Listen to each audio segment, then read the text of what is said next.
Babaeng malandi. Gandahan mo naman. Naglilinis ng pala. Alay kayo dito, tulungan niyo ako. Naggagait Sino ako. ata? Nag-ano, alis ako ng ano, ng mga, ano to, yung mga... Bibidyo naman.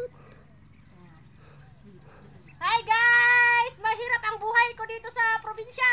Nagtatanim ako ng gulay. Dito si Yana. Guys, oh. Dito si Yana utang hira. Dito yung auntie ko kasi ano, walang pera. Guys, baka naman maisising kayo dyan. Wala akong pera. Nagagait na ako. St. Gigas 20K, madamo. Okay guys, tingnan nyo ang hirap ng buhay dito sa Pilipinas. Kaya mas magandang nasa abroad kami guys kasi doon masarap ang pagkain, naka-aircon. Dito guys, tinapawisan ako guys, oh. Ang init. Guys, itong tinanim namin ay ano, sitaw. Sitaw na bunga na malaki. Yung kalabasa doon.